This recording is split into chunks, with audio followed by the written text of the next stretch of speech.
Quelle est la meilleure Bible en français? Après des années de recherche avec mon épouse, on a trouvé une traduction extraordinaire. C'est la version de Lausanne. Laissez-moi vous expliquer en peu de mots. Vers le milieu du 18e siècle, il y a eu un réveil religieux en Allemagne. C'est-à-dire que les hommes, les femmes et les jeunes ont connu un retour vers la Bible et vers le Sauveur Jésus. Et de ce réveil est né un mouvement missionnaire. Les missionnaires sont allés, à partir de ce réveil, sont allés dans le monde entier. Et ce réveil religieux chez les frères moraves a touché la Suisse vers la fin, à la toute fin en réalité, du XVIIIe siècle. Donc, ce réveil en Allemagne touche la Suisse.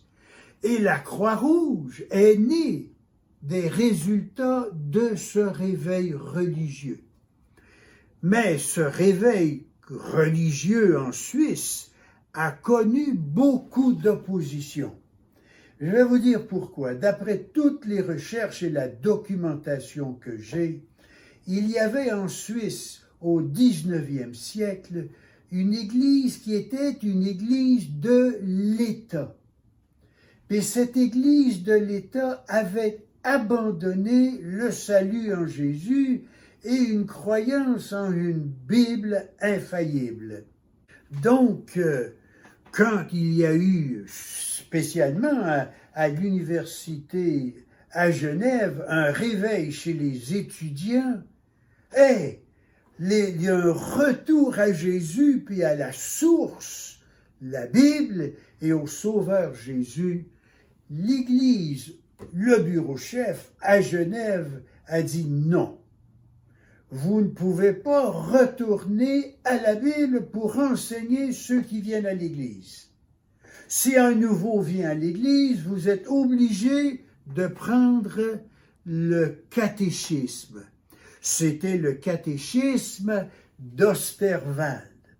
Puis un des hommes qui a dû comparaître devant ce tribunal religieux a dit « Je prendrais bien le catéchisme d'Osterwald, mais vous l'avez tellement changé à travers les années, je dois retourner à la Bible. » Donc, des hommes ont été renvoyés de l'Église de l'État, et ceux qui étaient diplômés de l'université en théologie ne pouvaient pas être reconnus à cause de leur croyance par l'Église de l'État.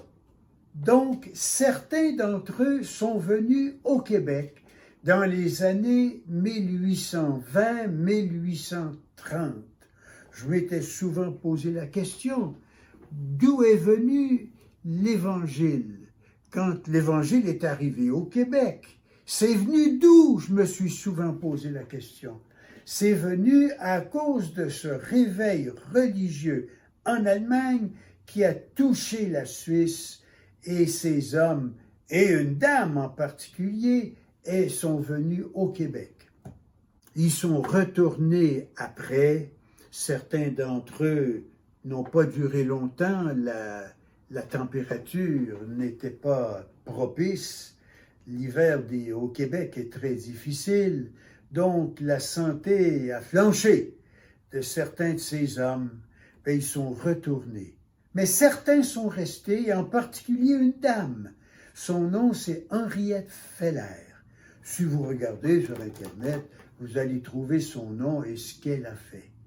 Donc, l'Évangile est arrivé au Québec par la Suisse et à cause de ce réveil religieux.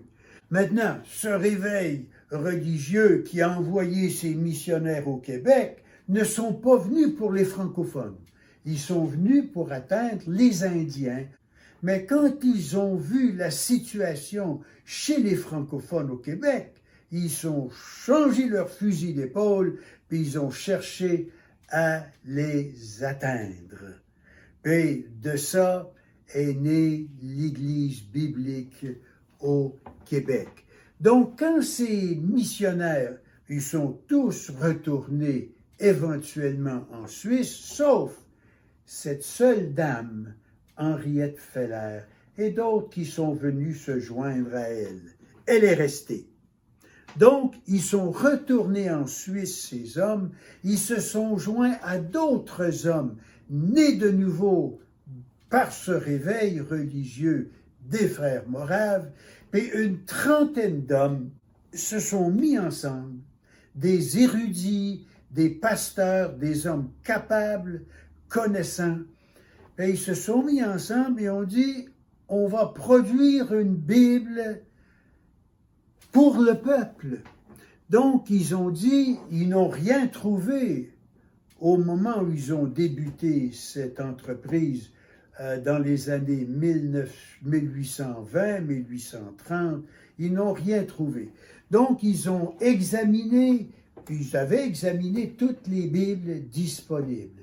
Ils ont laissé de côté l'Osterval, ils ont laissé de côté la version de Martin, puis ils ont décidé de reculer plus loin, puis d'en arriver à une traduction de la Genève, une vieille traduction de la Genève.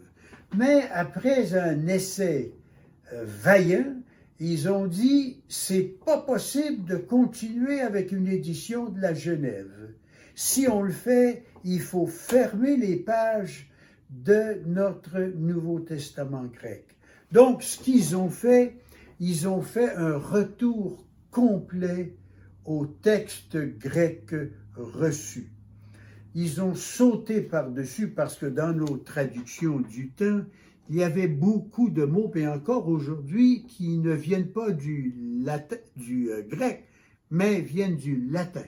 Donc, ils ont décidé, non, le latin, c'est fini, on retourne à la source, au texte grec.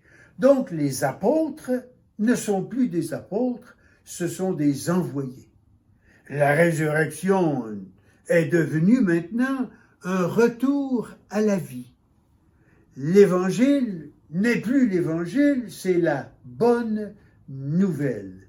L'Église n'est plus une Église, c'est maintenant une assemblée. Donc, c'est une traduction que j'ai lue, et une traduction extraordinaire. Puis, mais il y avait un problème. La conclusion des experts de ce temps était que oui, c'était une traduction juste, mais elle n'était pas lisible. Donc, il y a plusieurs années, on a entrepris de faire une révision de la Bible de Lausanne, la mettre encore plus juste et la rendre lisible pour la population d'aujourd'hui. Donc, dans des prochaines vidéos, je vais vous montrer des exemples de cette révision de la Lausanne. À la prochaine.